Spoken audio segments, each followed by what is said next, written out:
The Fuzzy Buddy Research Day is next up in Pokemon Go, and one of the featured Pokemon is actually a very rare shiny. And by the end of this video, you'll know everything the event has to offer and the best tips to help you make the most of it. So the event takes place on March 29th between 2 PM and 5 PM local time, but what exactly does the event have to offer? Well, Teddiursa, Cubchoo, Pancham, and Stuffle will be the featured Pokemon for this Research Day, and they will have boosted shiny rates of 1 in 10. So definitely a great time to complete the shiny families if you haven't already. And Pancham in particular is a really great Pokemon to hunt for this event for a few reasons that I will get into later on. But how do you get encounters with these shiny boosted Pokemon? So being a Research Day, the only way to get encounters with these 4 Pokemon in particular is to spin Pokestops after the event starts to receive event-themed field research tasks. And from these tasks, you will be rewarded with an encounter with one of the featured 4 Pokemon at random. And because of this, I do recommend playing this event and any Research Day in an area where there are a lot of Pokestops, because you can only do 1 research task per Pokestop per day. And the more tasks you complete, the more opportunities you have to get shinies. This type of event will also be very useful for you getting your Pokemon Platinum Ranger medal as well. But these research Pokemon aren't the only Pokemon that feature for this event. In the wild, you will be able to encounter Sentret, Slakoth,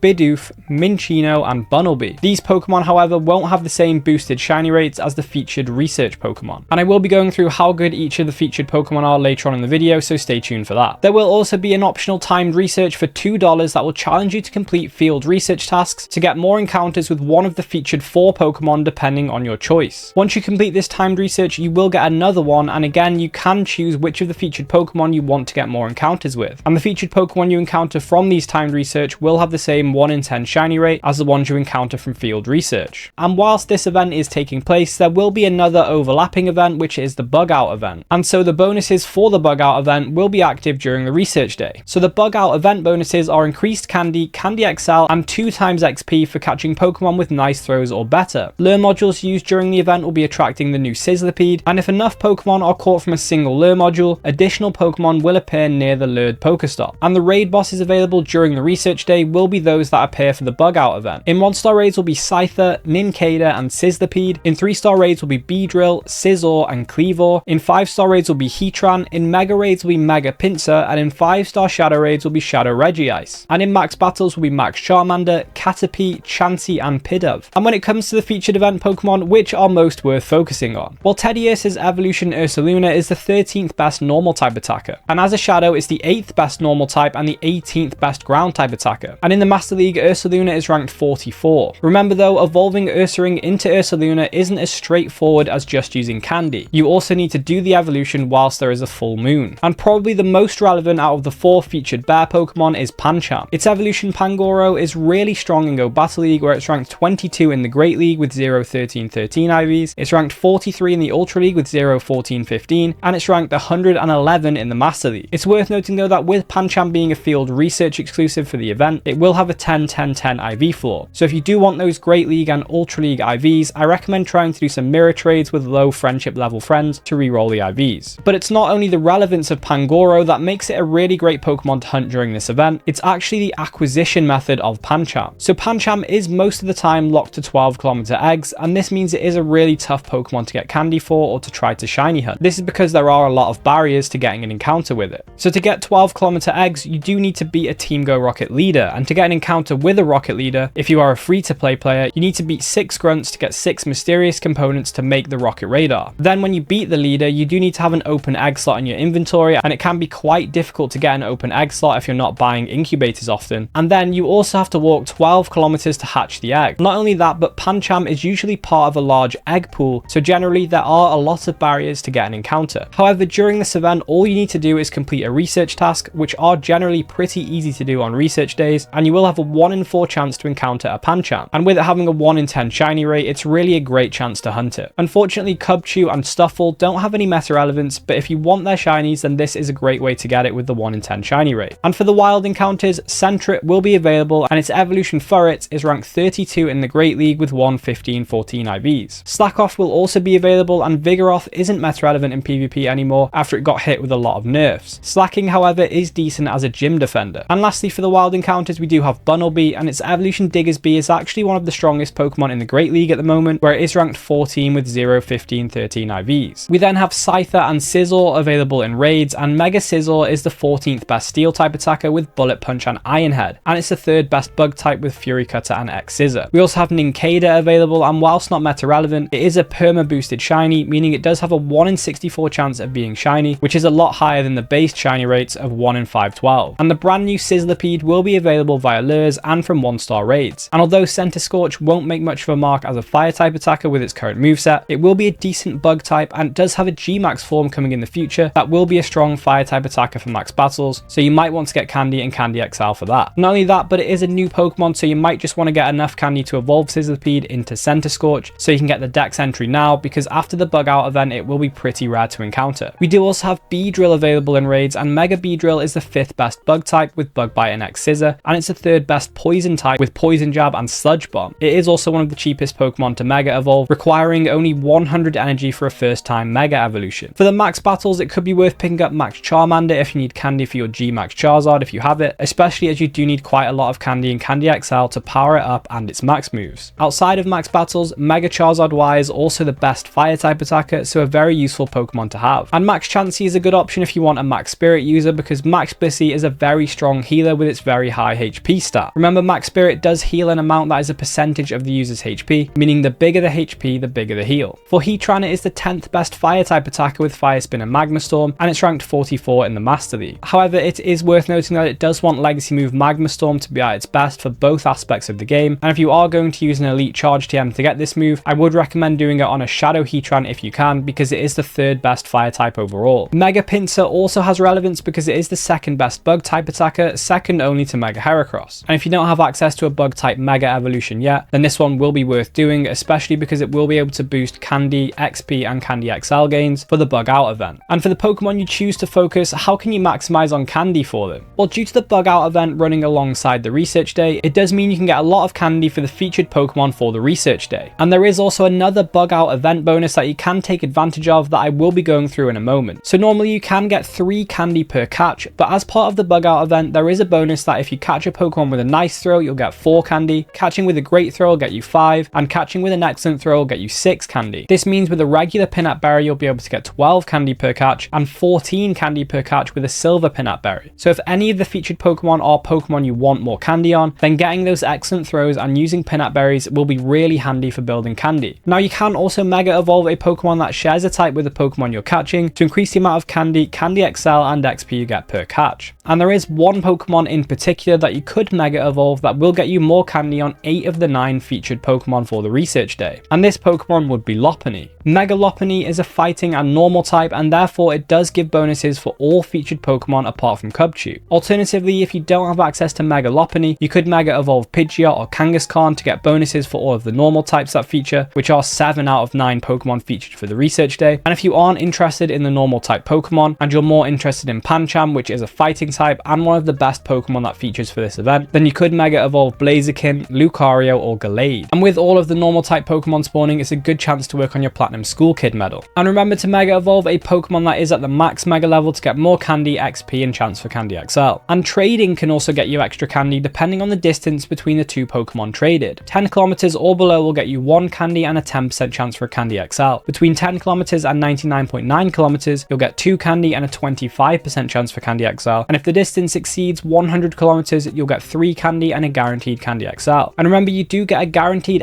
XL Candy per trade this season because of the seasonal bonus. So it is a good time to be trading to work on your Platinum Gentleman and Pilot medals. Worth noting though that the guaranteed XL Candy you get per trade from the seasonal bonus does overwrite the one you get from regular trading. So you won't be able to get 2 Candy XL per trade, you will only be able to get 1. You will also get more Candy by increasing the amount of Pokemon you can catch in a given time. So methods like quick catching, having catch assist from your buddy, and using Origin Palkia's Spatial Rend Adventure effect to increase the encounter radius can all help you get more catches. There is also a way to get more XP than normal during this research day. So as part of the bug out event, you will get 2 times XP when catching Pokemon with nice, great or excellent throws. So using a lucky egg will double this up to 4 times catch XP, meaning that if you catch with an excellent throw, you will be able to get over 4,000 XP per catch. With that said though, if you did enjoy this video, then I recommend checking out this video on the screen now where I go over the best Pokemon of each type to power up.